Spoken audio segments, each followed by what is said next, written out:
Well, I got her up on the sawhorse here, or the bench, my little foldable sawhorse. And I'm just looking at the bottom of this seat pedestal. So what I'm finding out is, where's my pointer? You'll notice where I outlined in soapstone a bit of a pattern to the seat. So this is the front on the passenger side here. This is the front passenger side hole on the outer passenger side hole, as you can see. So this would be the inner passenger side hole front. Same on over here. This is the inner. Inner is toward the transmission tunnel. This is the inner front driver side and the outer front driver side. So what I'm seeing is, looking at this, and I measured it already, that the standoffs for the seat are higher. The standoff's the same height right across. What they did, they made the pedestal lower in the front than the back. So the front is 2 inches high from where the flange, top of the flange down. I measured one over there that had still the flange on it. So 2 inches on the front of the pedestal, both sides the same, and 2.5 inches height on the back.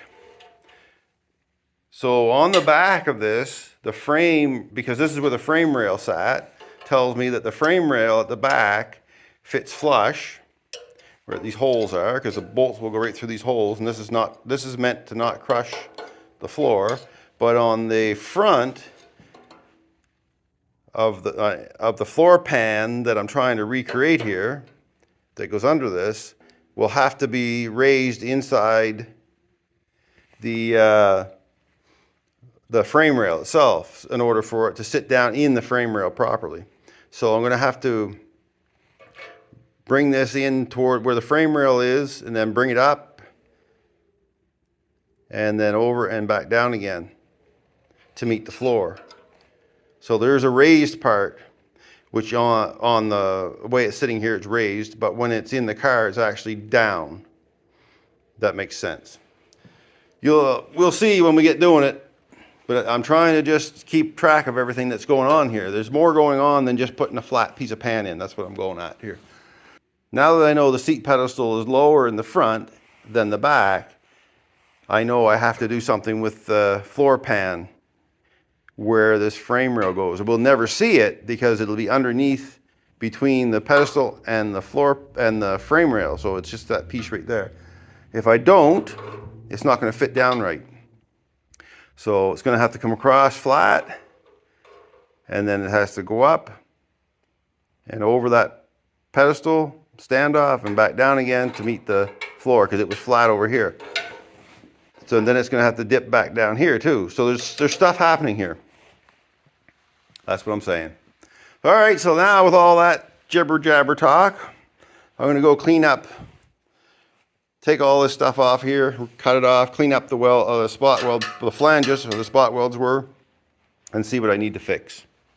All right, there, that seat pedestal's all done up, rust treated. I'll get around to repairing the flanges when the time comes.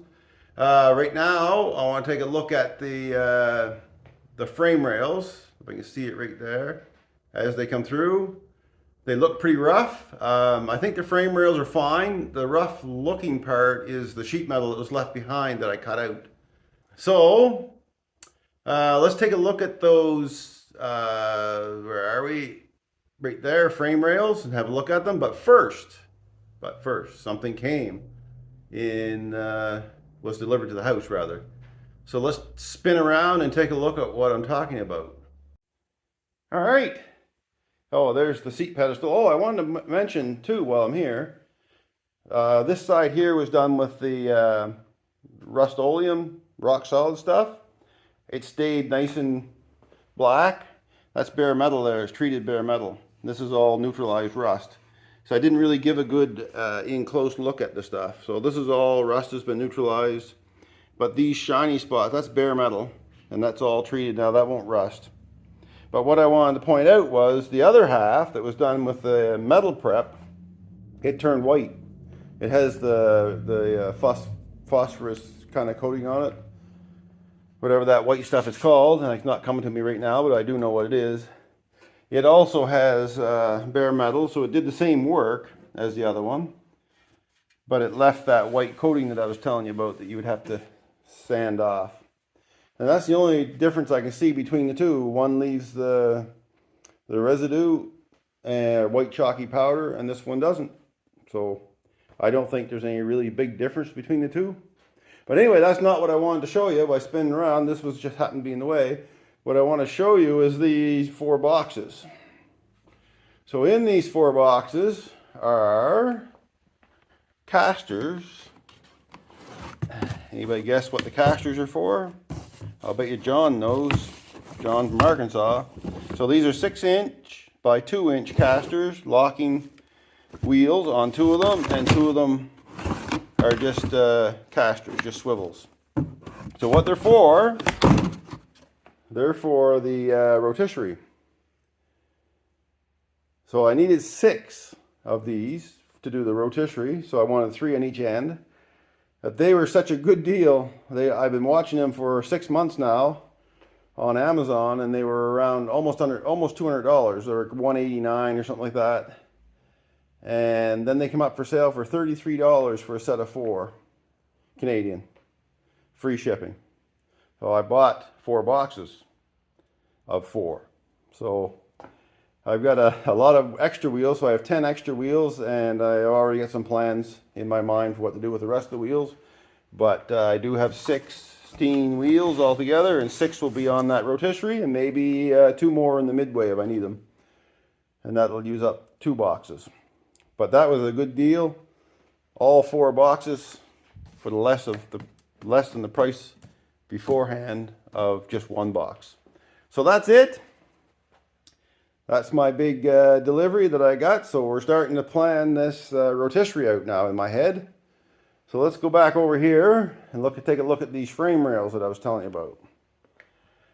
So in here, I don't know how well this is going to show up in the camera, but right there this is the frame rail, the rear end of the frame rail, the back end. This is where I cut the seat pedestal out. So I just took the zip cut. So that is the flange from the seat pedestal there. The 2 holes where the seat goes. But you'll see where it dips down here. But you may be able to see it that the frame rail comes up to that point and then flattens out and kind of goes back again. So they did that because they built the frame rail up and then flattened out. They needed to set the seat pedestal down in the frame rail so it would be able to bolt right through. So it's lower in the front in the frame rail than the back. It's level with the floor pan in the back. And this one's pretty rusty. That's just sheet metal for the floor pan. So let's just skip over to the other side. And it's a little bit easier to see what I'm talking about on the other side. Right there. So there's that little indent in the floor pan to where the seat pedestal goes, and then it levels out. You can see how it levels out, and that indent disappears, and that's flat. So that's not going to take a lot to put back in. It may not be pretty, but I'll get it put back in. I've got some trimming under the frame rail over there and some rust treating to do. But today I want to get this out, get these frame rails exposed on both sides. And I think I'm going to cut this right here because this has all been dented. Fork's got a hold of it in the scrapyard, I'd say, or something hit it. That's all dented. The metal's good up here. It's just got some pits down there, so I may as well cut it right off, and then I can just do a whoop-de-woo there and bring her back underneath here. Clean all this off too. So there's a lot of cleanup to do and rust treating. So I want to get this out and the other side today. Well, in this video. That'll probably finish off this video, rather, I'm saying. All right, let's get at her. I'm not getting a whole lot done here talking about wheels and frame rails.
Well, there it is. That went pretty well. You can see, well, it's just surface rust. There's some very fine pitting in there. Some repairs to do. But this is a solid piece. I'll treat it. I couldn't get in there with a wire wheel, but I came back the last time on that side when I did the floor pan. But I mean, there's a little bit of scale rust in there, but I'll treat it with rust treatment like I did over on the other side. I went over at the dolly. Well, not a dolly, a piece of steel that I had, a heavy steel and a hammer. Straightened out the flange. This one here is not in bad shape. Like, this is the way it's supposed to be.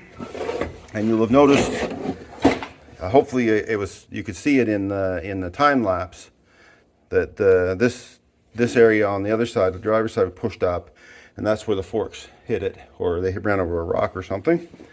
And this is what it's supposed to look like. So I have a little more hammer and dollying over here on this one, right in this area. Let's bring it down some to make it look like the passenger side, and a little bit more in here. And then you can see the primer there from when I did the front part. So I rust treated this. You saw me doing it with the phosphoric acid, so that's taking it nice. I'll probably give it another couple of treatments. I went ahead and wire wheeled this just to speed it up some. I don't like doing that, but I mean, the wheel was right there, so I gave it. It's dusty. I had my overhead fan on, but I should have been wearing a mask. Should have, but didn't. That's the old story. Anyway, that's still curing. Still wet, that phosphoric acid. I'm going to go get the tub. I'm going to do this side here. It'll look after all that.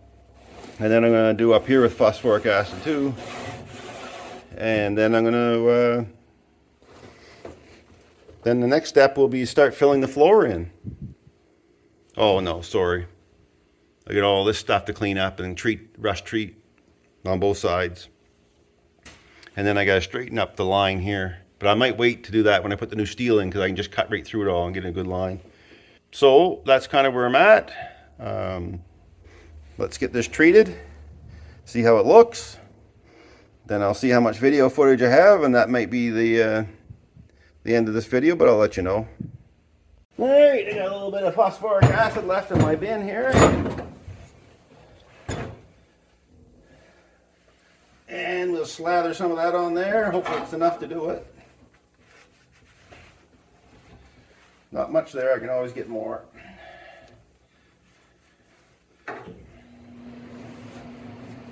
That might not be quite enough, so I want to treat this whole hump here underneath. Anyway, enough to do this piece, that's for sure. I might go work that in. Oh yeah. I'll get some more after, and I'll do the whole hump again. This stuff here actually, it actually removes that red oxide primer. It softens it and it comes right off. So interesting enough. Doesn't seem to affect other paints, but the red oxide, it comes off reasonably well. All right, that's her. Well, that's enough for this video, I think. And Nick, these are in pretty good shape. I know you mentioned about it, and they did look bad, Nick, for sure. They definitely look bad, but they're in good shape. One was a little bent, needs to be straightened out. That's easy enough to do. Oh yeah, before I go, get this out here. This is, hopefully you can see this. I saved this. You might have noticed what you're probably thinking, why am I being so gentle with this old rusty piece? I wanted to save this piece right here because it's a pretty good impression of how that indent looked and how far it went. So all it needs to do is just to fit back down in there like that. So the floor pan's going to have that bump in it. But I can put that in with a chisel. Even the bead roller could put that in. Anyway, that's that. So I have this piece saved. I'll do a little straightening on it so it's closer to a factory. And we'll call it quits on this video. And thanks for watching. And I really appreciate everybody's comments and everything. It's been great. And take care, everyone. And we'll see you in the next one.